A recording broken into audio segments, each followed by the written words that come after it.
Podcast? Hala! Grabe! Si Dalit! Kinikilabutan ako sa cringe! Kita mo lang kung bakit babae talaga ang kinabukasan ng mundo natin at hindi mga lalaki. Nag-a-agree ako. Yung anak nila. Nanggigigil ako! Kasi ang dami mga batang traumatized dahil sa mga ganitong klase ng mga magulang. Ayan. Kamusta, Nerdies? Grabe! Nalulungkot ako dito sa pag-uusapan natin ngayong araw na nakikita ko. Nakakalungkot kasi, alam mo yun, marami kasi talagang ganito at yung mga tao usually na ganito yung opinion. Hindi ko alam kung ano yung tamang term na bibiktima yung gagamitin ko. Yung ano talaga, yung mga anak talaga, yung nagsasuffer, hindi biktima, nagsasuffer sa mga ganitong klase ng mga parents, no? Yung mga anak talaga. Kanina ko pa iniisip, paano ako magsasalita na hindi ako masyadong galit. Pero re-reactan natin to si Bugoy na Koy-Koy. Mag-aano lang ako, no? Ano tawag ito? Magdi-disclaimer lang ako na hindi ko kasi talaga siya kilala. Ngayon ko lang siya nakita. And nung pinanood ko yung video, panonoorin ulit natin mamaya, nagigigil talaga ako. Kasi hindi lang dahil sa kanya, kundi dahil marami rin akong mga kakilala na ganito yung ginagawa. In the end, kawawa yung bata. Kasi alam natin yung epekto niyan, hindi lang dun sa asawa ha, kundi para sa bata. Mas swerte tayong lahat na hindi ganyan. Hindi ganyan ang ating mga na-experience. Anyways, bago ako pumunta sa harapan ng computer ko, mag-like, subscribe at notification bell muna kayo. Meron tayong 1,000 Gcash giveaway.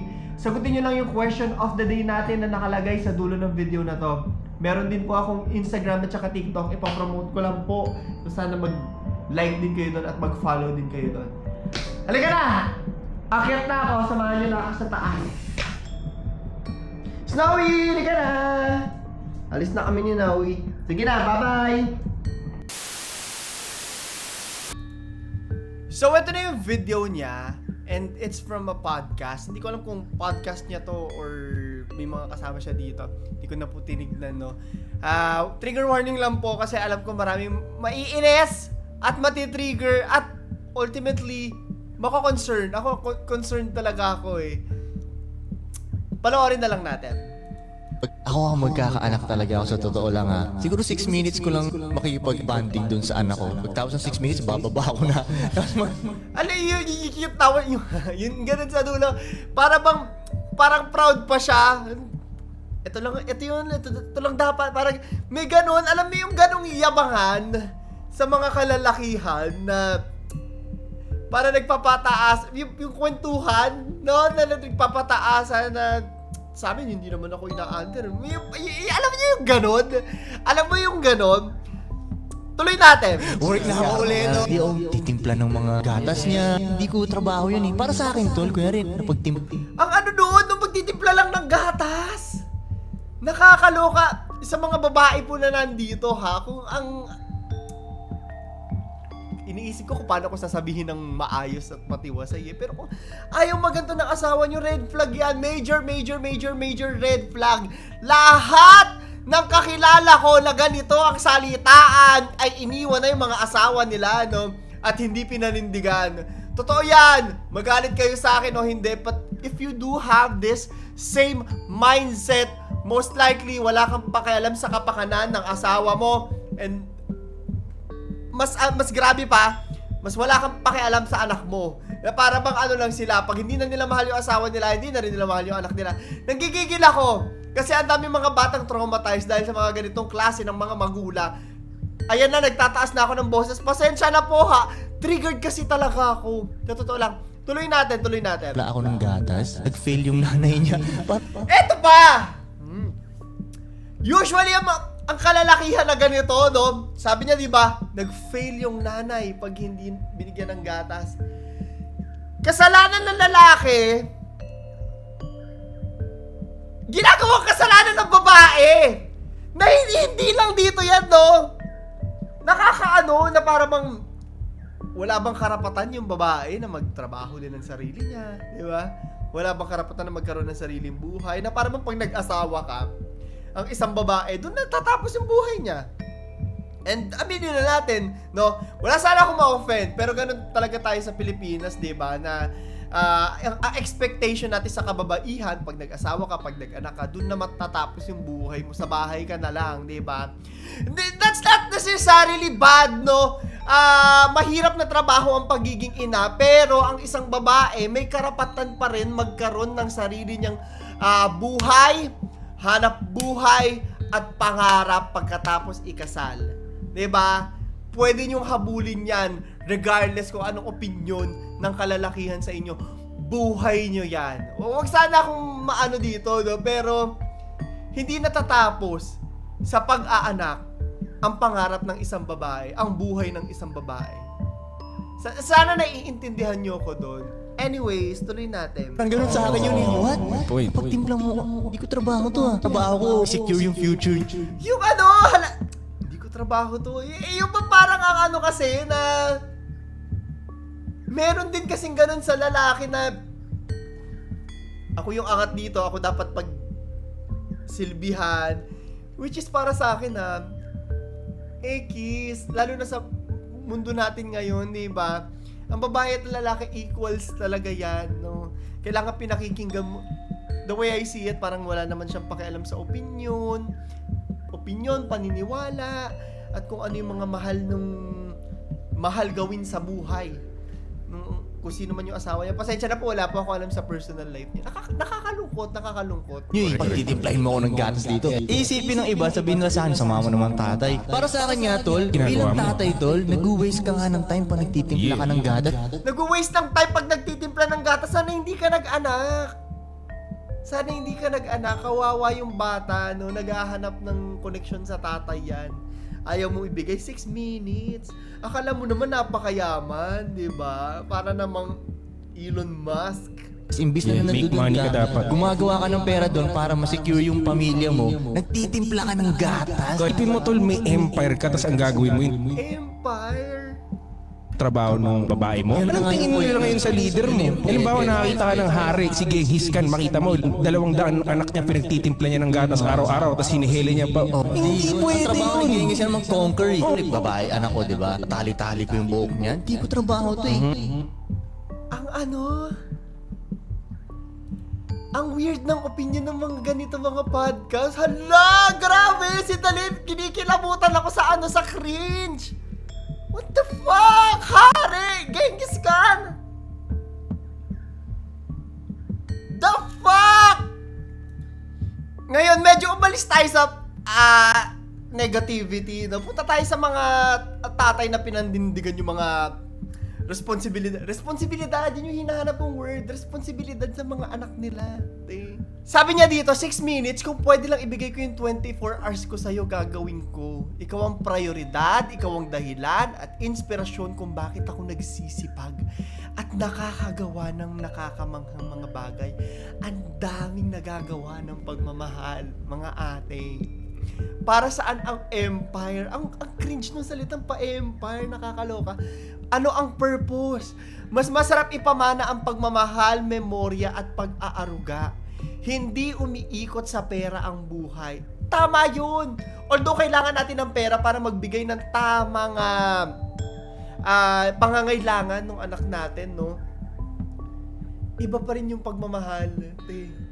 Kids, be careful who you listen and take advice from. Madaming mga mapanlinlang at nagmangmang na binubulag kayo sa layaw at karangyaan. Huwag din masyadong mataas ang tingin sa sarili na para bang alam mo lahat ang paghahayag ng opinion sa mga bagay na wala ka namang alam. At the end of the day, tao lamang tayo, namumuhay sa iba't ibang estado at perspektibo. Ano nga bang iiwan mo bago ka lumisan sa mundong ito? Meron akong 2 bagay na gustong i-highlight sa opinion ko ngayong araw, ha. Number 1 is that nakakatakot kasi napakarami talaga, no, hindi lang si Bugoy na Koy-Koy yung ganito. Marami talagang ganito in real life. Nasaksihan ko, nakikita ko sa mga kaibigan ko, ganyan, na hindi nabigay yung pagmamahal nila para sa kanila. hindi nabigay yung pangangailangan nila, no, emotional na pangangailangan. At nakakatakot din na yung mga ganitong klase ng video, nagtatanim kasi yan eh. Nagtatanim sa utak ng mga nanonood. Kaya siguro nandito rin kami, no, para sana, no, may natututunan din kayo sa mga videos na at sa mga opinion na sinasabi namin online. So, number 1 yun. Check on yourself. Kung naniniwala ka sa sinasabi niya, please, please, please, isipin mong maigi. Tama ba yung ganitong pag-iisip? Anong nagagawa ng ganitong pag-iisip ko? Number 2, nakakalungkot. Gusto kong mag-focus sa mga kababaihan na nakakarinig ng ganyan, no? Napakaraming mga kababaihan na naniniwala sa mga sinasabi ng mga tao ng ganyan. At dahil napapaniwala sila, no, nahihinto yung buhay nila.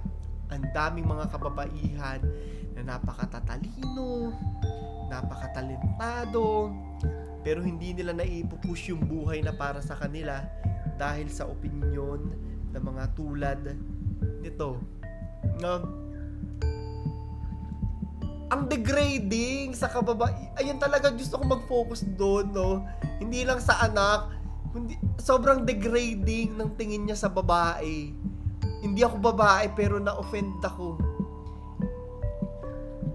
Given na napakarami nating mga mahal na mga kababaihan sa buhay natin na ganun lang pala yung isip ng ibang mga lalaki sa kanila. Na tagapag-alaga lang daw. No? Palpak pag hindi nakapagtimpla ng gatas, napakababaw. Titimpla lang pala ng gatas, yan napakadali lang. Gaganon mo lang powder. Oh. Women are nurturers, no? At mas kailangan natin sila sa napakaraming aspeto ng buhay. Kaya nalungkot ako. At pangatlo, dagdag ko na lang din, yung mga bata, kawawa talaga sila. Kawawa sila. Meron pa tayong isa, panonoorin natin. Pinanood ko to kanina, tuwan-tuwa ako sa, yung pena sa kanya. Hello sa'yo, Jam Magno. Naano ako sa, although hindi naman lahat ng panahon pero natuwa ako dito sa sinabi ni Jam Magno for Bugoy today's na video. koy-koy. Bugoy na koy-koy. Marami kasi ako nakita mga reactions dito and I think it's important na makinig tayo sa babae. Yung opinion ng babae dito. Hindi ako babae. So, importante na nakikinig tayo. Kaya siya yung pinili ko reactan ngayon. Tingnan natin ha. Saan ba ako magsisimula sa'yo, Tol? Alam ko naman gusto mo lang sumikat. Dahil sa mukha mo namang yan, mahirap talaga maging sikat sa ganyang mukha. So sasabihin mo ang mga bagay tulad ng kung magkakaanak ka, 6 minutes mo lang dapat hawakan ng baby mo. At nakakawala ng dignidad bilang tatay na magtimpla ng gatas, mag-alaga ng bata. Kasi para sa'yo, dapat nasa labas ka ng bahay gumagawa ng hakbang para magkapera ka. Alam mo, bugoy na koy-koy, huwag ka sanang maging tatay. Hindi dapat dadami ang mga katulad Hindi pala siya tatay. Paki-confirm nga sa ilalim. mong bugoy na nga ngit papa. Siguro naman alam mo na singliit ng utak mo ang edits mo, Brad. Gago. Bakit? Kasi ang mga lalaking ganyan, yung mga lalaking walang dignidad maging lalaki, sinabayan na ng bayag na para namang lobo na nawala ng hangin. Akala mo siguro cool ka. Akala mo siguro sa dami ng taong pinagalit mo sa sinabi mo. Pinakita mo lang kung bakit babae talaga ang kinabukasan ng mundo natin at hindi mga lalaki. Nag-agree ako. Kasi bugoy ka nga, wala ka namang kwenta.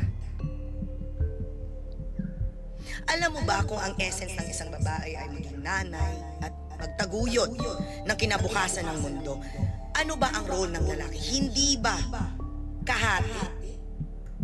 Equals.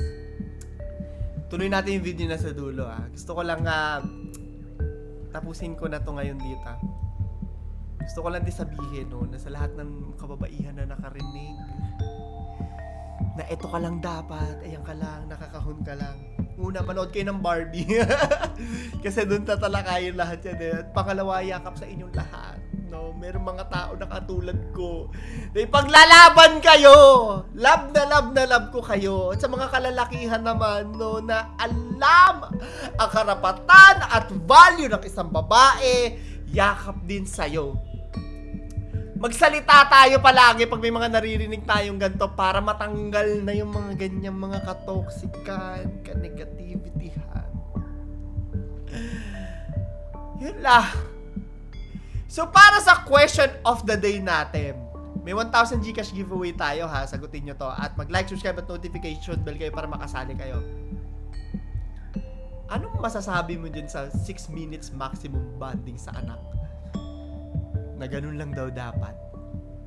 Kasi hindi naman yung trabaho ng lalaki. I-comment mo sa ilalim. At bago natin panoorin yung karugtong ng video ni Madam, punta po kayo sa aking TikTok at saka sa Instagram. Binibuild ko po yun. Lagi rin ako nagpo-post doon. Kaya punta na kayo doon. Anyways, yun lamang po ang video natin para sa araw na to. Ito si Clara the Third. Papaalam. I love you guys. Mwah!